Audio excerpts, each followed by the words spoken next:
ನಮಸ್ಕಾರ ವೀಕ್ಷಕರೇ, welcome to ನಮಸ್ತೆ ಇಂಡಿಯಾ ಕುಕಿಂಗ್ ಚಾನಲ್. ಇವತ್ತು ನಮ್ಮ ಚಾನಲ್ನಲ್ಲಿ ವೈಟ್ ಕುಸ್ಕಾ ಮತ್ತು ಚಿಕನ್ ಗ್ರೇವಿ ಮಾಡೋದು ಹೇಗೆ ಅನ್ನೋದನ್ನು ನೋಡೋಣ. ಅರ್ಧ ಕೆಜಿ ಚಿಕನನ್ನು ಕ್ಲೀನ್ ಮಾಡಿ ಅರಿಶಿನದ ಪುಡಿ ಮತ್ತು ನೀರನ್ನು ಹಾಕಿ ತೊಳೆದಿಟ್ಟಿದ್ದೀನಿ. ಇದರಲ್ಲಿ 1/4 ಟೀ ಸ್ಪೂನ್ ಅಷ್ಟು ಅರಿಶಿನದ ಪುಡಿ, ಅರ್ಧ ಟೀ ಸ್ಪೂನ್ ಉಪ್ಪು, ಅರ್ಧ ಟೀ ಸ್ಪೂನ್ ಅಷ್ಟು ಅಚ್ಚ ಖಾರದ ಪುಡಿ ಮತ್ತು ಧನಿಯಾ ಪುಡಿಯ ಮಿಶ್ರಣವನ್ನು ಹಾಕಿ ಚೆನ್ನಾಗಿ ಮಿಕ್ಸ್ ಮಾಡಿಡ್ತಾ ಇದ್ದೀನಿ.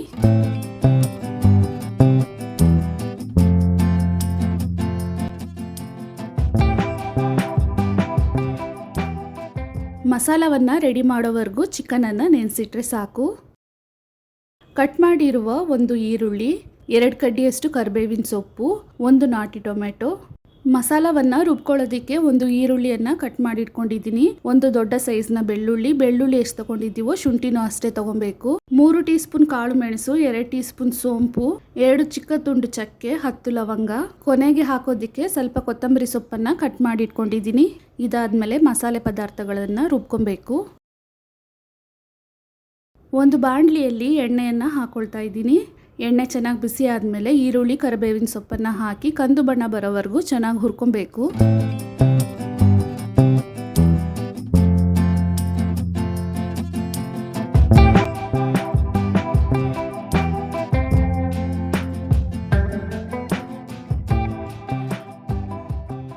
ನೋಡಿ, ಈರುಳ್ಳಿ ಈ ರೀತಿ ಫ್ರೈ ಆದಮೇಲೆ ರುಬ್ಬಿರುವ ಮಸಾಲೆಯನ್ನು ಹಾಕ್ತಾ ಇದ್ದೀನಿ. ಇದನ್ನು 1 ನಿಮಿಷದವರೆಗೂ ಚೆನ್ನಾಗಿ ಹುರ್ಕೊಬೇಕು.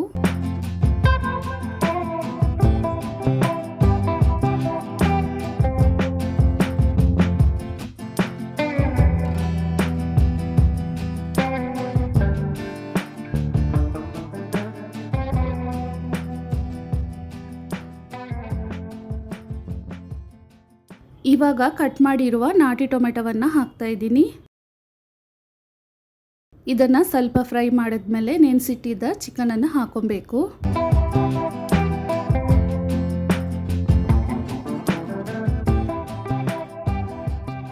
ಚಿಕನನ್ನು ಹಾಕಿದ್ಮೇಲೆ ಈ ಮಸಾಲನಲ್ಲಿನೇ ಇದನ್ನು 80 ಭಾಗದಷ್ಟು ಬೇಯಿಸ್ಕೊಬೇಕು.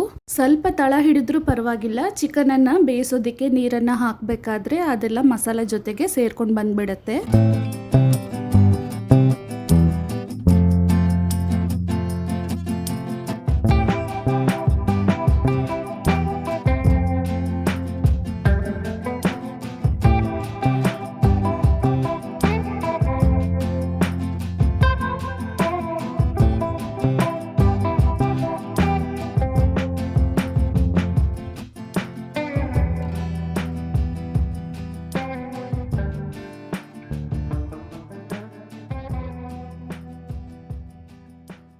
ಚಿಕನನ್ನು ಚೆನ್ನಾಗಿ ಫ್ರೈ ಮಾಡಿದ್ಮೇಲೆ ಒಂದು ತಟ್ಟೆಯನ್ನು ಹಾಕಿ ಮುಚ್ಚಿಟ್ಟು ಚೆನ್ನಾಗಿ ಬೇಯಿಸ್ಕೊಳ್ತಾ ಇದ್ದೀನಿ.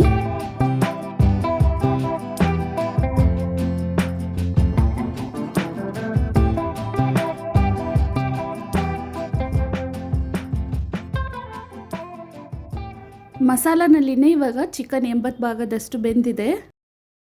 ಇದಾದ್ಮೇಲೆ ನೀರನ್ನು ಹಾಕ್ತಾ ಇದ್ದೀನಿ. ಮಸಾಲೆ ರುಬ್ಬಿರುವ ಜಾರ್ನಲ್ಲೇ ನೀರನ್ನು ಹಾಕಿ ಇದನ್ನು ಕಡಾಯಿನಲ್ಲಿ ಹಾಕ್ತಾ ಇದ್ದೀನಿ. ಚಿಕನ್ನ 1/4 ಭಾಗ ಮುಳುಗುವಷ್ಟು ನೀರನ್ನು ಹಾಕಿದ್ರೆ ಸಾಕು. ಗಟ್ಟಿಯಾದ ಗ್ರೇವಿಯನ್ನು ಮಾಡ್ತಿರೋದ್ರಿಂದ ಇಷ್ಟು ನೀರಿದ್ರೆ ಸಾಕಾಗತ್ತೆ. ಒಂದು ತಟ್ಟೆಯನ್ನು ಹಾಕಿ ಮುಚ್ಚಿಟ್ಟು ಚಿಕನನ್ನು ಪೂರ್ತಿಯಾಗಿ ಬೇಯಿಸ್ಕೊಳ್ತಾ ಇದ್ದೀನಿ.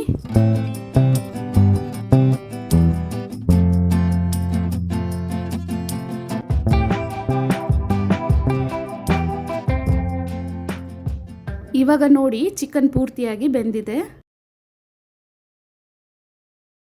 ಗ್ರೇವಿಯನ್ನು ಇನ್ನೂ ಸ್ವಲ್ಪ ಗಟ್ಟಿ ಮಾಡ್ಕೊಳ್ತಾ ಇದ್ದೀನಿ. ಚಿಕನ್ ಪೀಸ್ ಮೇಲೆ ಗ್ರೇವಿ ಚೆನ್ನಾಗಿ ಅಂಟ್ಕೊಂಡಿರಬೇಕು.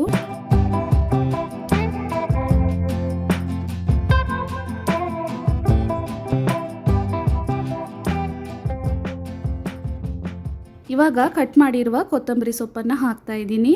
ಹಾಕಿಬಿಟ್ಟು ಒಂದ್ಸಲ ಚೆನ್ನಾಗಿ ಮಿಕ್ಸ್ ಮಾಡಿ ಸ್ಟವನ್ನು ಆಫ್ ಮಾಡಿಬಿಡ್ತಾ ಇದ್ದೀನಿ.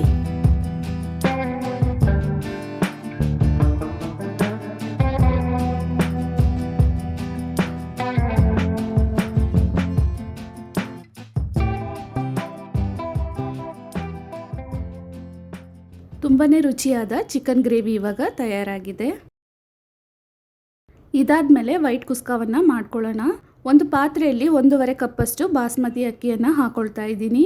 ಇದನ್ನು 3 ರಿಂದ 4 ಬಾರಿ ಚೆನ್ನಾಗಿ ತೊಳೆದು ಅಕ್ಕಿ ಮುಳುಗುವಷ್ಟು ನೀರನ್ನು ಹಾಕಿ 15 ನಿಮಿಷದವರೆಗೂ ನೆನೆಸಿಡಬೇಕು. ಮೀಡಿಯಂ ಸೈಜ್ನ 2 ಈರುಳ್ಳಿಯನ್ನು ಈ ರೀತಿ ಉದ್ದವಾಗಿ ಕಟ್ ಮಾಡಿಟ್ಕೊಂಡಿದ್ದೀನಿ. ಖಾರವಾಗಿರುವ ಹಸಿರು ಮೆಣಸಿನಕಾಯಿ 7, 20 ಗೋಡಂಬಿಯನ್ನು ತಗೊಂಡಿದ್ದೀನಿ. ಕಟ್ ಮಾಡಿರುವ ಕೊತ್ತಂಬರಿ ಸೊಪ್ಪು ಮತ್ತು ಪುದೀನ ಸೊಪ್ಪನ್ನು ಸೇರಿ 1 ಕೈ ಹಿಡಿಯಷ್ಟು ತಗೊಂಡಿದ್ದೀನಿ. 3 ಮೀಡಿಯಂ ಸೈಜ್ನ ಬೆಳ್ಳುಳ್ಳಿ ಎಷ್ಟು ತಗೊಂಡಿದ್ದೀವೋ ಶುಂಠಿನೂ ಅಷ್ಟೇ ತಗೊಬೇಕು.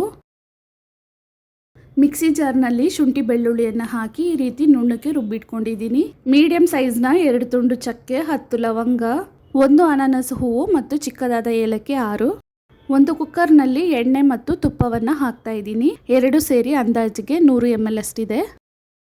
ಎಣ್ಣೆ ಮತ್ತು ತುಪ್ಪ ಚೆನ್ನಾಗಿ ಬಿಸಿ ಆದಮೇಲೆ ಗರಂ ಮಸಾಲೆಯನ್ನು ಹಾಕ್ತಾ ಇದ್ದೀನಿ. ಇದ್ರ ಜೊತೆಗೇನೆ ಮಧ್ಯ ಸೀಳಿರುವ ಹಸಿರು ಮೆಣಸಿನಕಾಯಿ, ಈರುಳ್ಳಿ, ಕೊತ್ತಂಬರಿ, ಪುದೀನ ಮತ್ತು ಗೋಡಂಬಿಯನ್ನು ಒಟ್ಟಿಗೆ ಹಾಕ್ತಾ ಇದ್ದೀನಿ.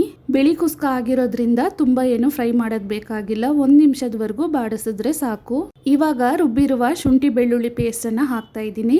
ರುಚಿಗೆ ತಕ್ಕಷ್ಟು ಕಲ್ಲುಪ್ಪನ್ನು ಹಾಕಿ ಇದನ್ನು 2 ನಿಮಿಷದವರೆಗೂ ಚೆನ್ನಾಗಿ ಬಾಡಿಸ್ಕೊಬೇಕು.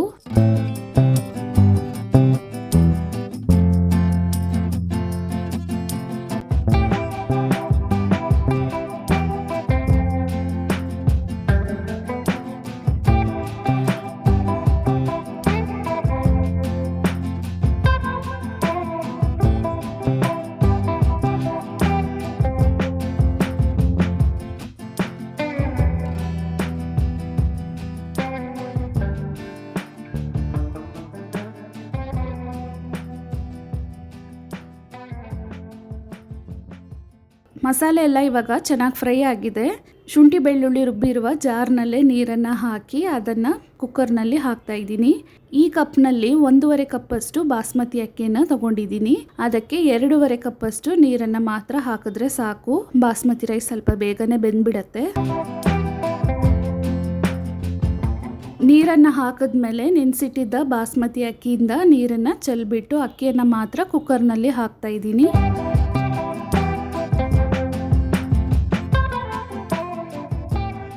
ಅಕ್ಕಿಯನ್ನು ಒಂದ್ಸಲ ಚೆನ್ನಾಗಿ ಮಿಕ್ಸ್ ಮಾಡಿಬಿಟ್ಟು ಕುಕ್ಕರ್ನ ಮುಚ್ಚಳವನ್ನು ಹಾಕಿ 3 ವಿಜಿಲ್ ಇಟ್ಟು ಚೆನ್ನಾಗಿ ಬೇಯಿಸ್ಕೊಬೇಕು. ನಾನು ಅರ್ಧ ಕಪ್ ನೀರು ಕಡಿಮೆ ಹಾಕಿರೋದ್ರಿಂದ 3 ವಿಜಿಲ್ ಇಟ್ಟು ಬೇಯಿಸ್ಕೊಳ್ತಾ ಇದ್ದೀನಿ. 3 ಕಪ್ ನೀರು ಹಾಕಿದರೆ 2 ವಿಜಿಲ್ ಇಟ್ಟು ಬೇಯಿಸ್ಕೊಂಡ್ರೆ ಸಾಕು.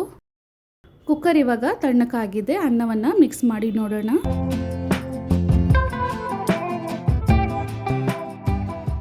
ನೋಡಿ, ಬಾಸ್ಮತಿ ಅನ್ನ ಕರೆಕ್ಟ್ ಹದಕ್ಕೆ ಬೆಂದಿದೆ. ವೀಕ್ಷಕರೇ, ಈ 2 ರೆಸಿಪಿಗಳು ನಿಮಗೆ ಇಷ್ಟ ಆಗಿದ್ದರೆ ನಮ್ಮ ಚಾನಲನ್ನು ಲೈಕ್ ಮಾಡಿ, ಸಬ್ಸ್ಕ್ರೈಬ್ ಮಾಡೋದನ್ನು ಮರೆಯಬೇಡಿ. ಧನ್ಯವಾದಗಳು.